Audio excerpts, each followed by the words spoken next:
Alright, today we have a very exciting unboxing. It's the iPhone 10. It just arrived today.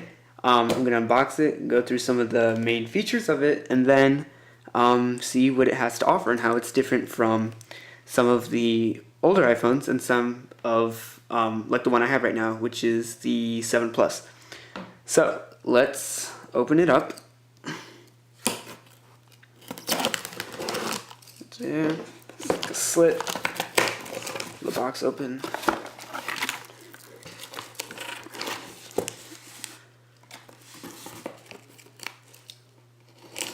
Cut that over there. Cut this. Okay, so inside there's just a packing slip that I will set aside. It has some of our personal information, and then inside the box, there it is. The iPhone 10 itself in space gray. This is the 256 gigabyte version, I believe, if you can see that here. It says it right there, but it's a little blurry, but it is 256 gigabytes. And the only other thing we have in the box is just some plastic, so we can set that aside for now. Okay, so right away you can tell that this has a much smaller form factor than the box we got with the Plus, like the iPhone 7 Plus here, or like the 6 Plus, and I'm sure the 8 Plus too, when that since that was released this year. So yeah, it's a lot smaller in general. The box, you can definitely shows that, and the box even shows, you know, very vibrant wallpaper, which is a nice change. Because I remember when I got the 6 Plus, or no, just the 6, it had a really strange cover art. There was no color at all. It was just all white, and it had like an imprint of what the iPhone looked like. So that was kind of weird. So I'm glad that they're going back to this brightness. And also what this box is highlighting here, you can see the almost bezel-less display, which will be super cool to see. You don't have the chin and the forehead that you have with all the other iPhones. So this is something really new and something really unique, I think, and hopefully the way that smartphones and even other screens can go from now on. You know, I think bezel-less is a lot nicer looking, a lot cleaner looking as well.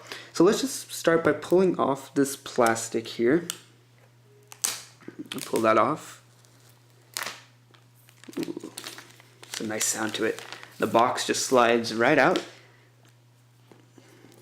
In the back here, even though it's difficult to read, all it says is that includes the iPhone 10, earpods with a lightning connector, lightning to headphone jack adapter, lightning to USB cable, and USB power adapter. So that's all that is in the box. So let's open that up right here.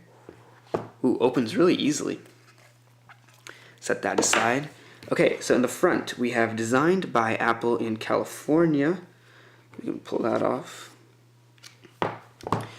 Inside here, I think you'll just have, you know, the basic Apple stickers, user guide, and this little instruction manual type thing, which is super, you know, nice and probably going to be needed for this phone in particular, since it does introduce a whole bunch of new gestures and buttons that you have to. It doesn't introduce new buttons, but like you have to use the power button now for Siri, because there is no physical home button. And things like that. You need to know how to use the home button equivalent, which is just like a little bar on the bottom of the device. So yeah, I think even I'll probably have to end up reading this because I don't know what all the new gestures are, because there are so many different ones. Just quickly looking at it, it says a side button. You can press and hold to turn on the phone or activate Siri, press once to wake, press twice to activate Apple Pay, which is cool because you don't double tap the home button anymore. Power off, you just press and hold the side button and either the volume button to turn off iPhone or to make an emergency call. And then that's about it. Yeah, that's basically all the new gestures and button pressings you'll have to do for this one. So let's pull out the iPhone here for a second and put that aside. Wow, okay, so this definitely has a lot of, you know, it feels, you can definitely feel it. It has a really premium feel to it. But we'll set that aside for now. And then inside we get, you know, the lightning, the power adapter right here, The lightning cable should be here. Yep, right there. And then here are the earpods, or yeah, earpods. Almost called them AirPods. Not AirPods, earpods. But we can just put all that back in the box. I don't think we'll need any of that right now. Alright, so I am really excited to look at this. So let's just do a quick comparison between the 7 Plus, which is what I have in my right hand, and the 10, which is in my left hand here. And I'll just actually pull off the case from my phone to get a more accurate representation and more accurate comparison between the two. Let me swipe up really quick. There's a notification. Get rid of that. Alright, great. So these are both space gray, but as you can probably tell, the colors are a little bit different. Okay, so this has a little reflective thing on the back right now, so it's kind of hard to see. Plus, this has a glass back, so this supports wireless charging. So it's a little bit difficult to compare the colors on camera, but they are a little bit different. You can see that the camera is not horizontal anymore, it's vertical like this, which some people may dislike, but I actually think it looks pretty cool, and I think it helps, hopefully, when you're holding the phone in landscape mode to take a video. Then on the front, you can see just how much smaller the form factor is of the 10 compared to the 7 Plus. I mean, this is like, even though it's 5.8 inches, the 10, the screen, it's still significantly smaller. You can see how much smaller that actually is. Wow, that's really surprising. And some people may like that, some people may not. I personally prefer the bigger phone, so if Apple does release an iPhone 10 Plus next year, I think that would be my phone of choice. But for now, this will have to suffice, right? Because this is the only option there is. Then on the bottom, no headphone jack, as we've come to expect. And now we can actually look and peel off the plastic from the phone.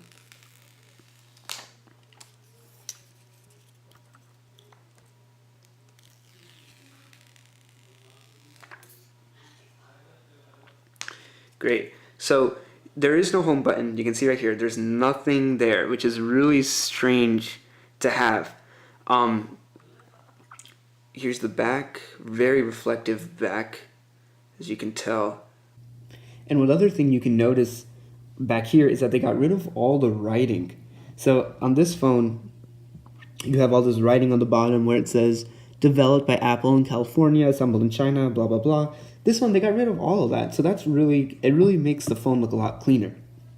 Now, one thing that I don't know if you can notice already, but one issue that will arise for sure is that since this is a glass back, you're going to get fingerprints on it very quickly. So unless you have a case, you're going to get a lot of fingerprints on it.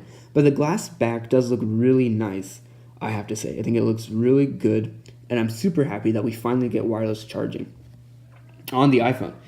Now we can look at for comparison in terms of the thickness between the two. If we look at them, they look about the same. If anything, I think the iPhone 10 is a little bit thicker, but it's really hard to judge. They're very similar in thickness. Take a look at that. And yeah, like I said, there's no home button. So I think just looking at it on camera, looking at it really quickly, it's really hard to say which side is up and which side is down because the home button isn't there to guide you.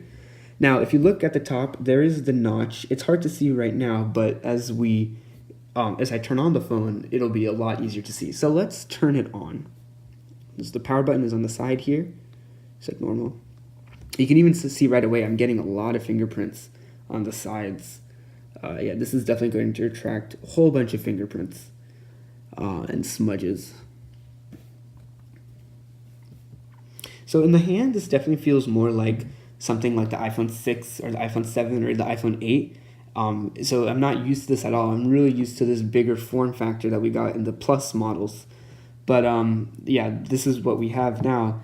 And until Apple releases the 10 Plus, this is all you can deal with. So I assume we're just going to swipe to get started. So we'll click. Okay, so now this is when the notch becomes really noticeable.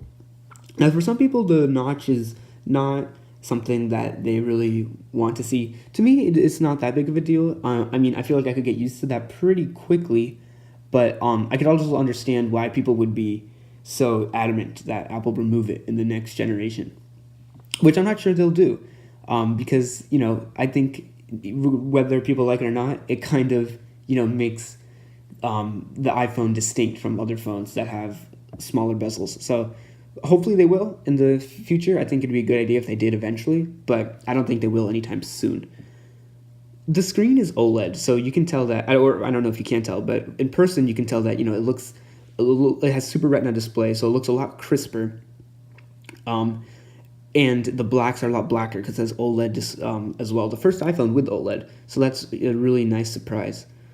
So let's click English. We'll use United States. Quick start. Put your mind if you want to set up this phone automatically. Listen, so the fact that the screen takes up the whole phone really is an immersive experience. And I know the Galaxy did this with the S6 Edge, I think. I don't remember exactly. So this is not anything new that Apple has done necessarily, but it is still nice to finally see this on the iPhone. And I know Apple keeps calling this a bezel-less display or something along those lines, but it's very clear that you can definitely still see that there are bezels on the side here, right? It's not like an infinity display that you see on some laptops. But still, it's still really nice, and I think it really makes the whole phone experience a lot more immersive. So let's just set this up manually for now. We can choose the Wi-Fi here. Let me just enter that in. Now, one thing I want to point out is that when you do use the keyboard, you get this blank gray bar on the bottom. And this is something that happens, I think, in all the applications. When I was testing it, it seemed to happen in every application I was using. So to me, this is a little bit annoying because this feels like a lot of wasted space, right? If anything, they either should have made the keyboard bigger, or maybe they should have put some shortcuts down here, or I think I saw some people mention that they should just put emojis down here, like your recommended emojis or your recommended words. They should do something, I think, because this seems like a lot of wasted space, and if you're having such a big screen, it doesn't really make sense to me why you would have to have this gray bar. I think the reason they do it is so that you still have the little home virtual home button on the bottom, so you can swipe that up if you need to exit the application. But still, it seems like it's a little bit of wasted space, and it doesn't seem like they really thought this through design-wise 100%. So I think that could be fixed either maybe in iOS 12 or when they come out with the new version of the iPhone 10. So let me just enter in the password here for the Wi-Fi. Great. So now we're connected to Wi-Fi, so let's move on. I'm not sure how far I'll be able to go in this activation process and how much I'll be able to show, because I know I'll have to put the SIM card in here and probably call to get it activated. So we have a few more steps, but I just wanted to kind of give an idea of what the phone looked like, what the notch looks like on the phone, and just a really brief unboxing. Okay, so it looks like that's all I'll be able to do in terms of giving you the first setups. First impressions, it looks really good. It looks really thin and small. I think it's a really nice step for Apple in terms of changing things up a little bit and making the iPhone as unique as it used to be.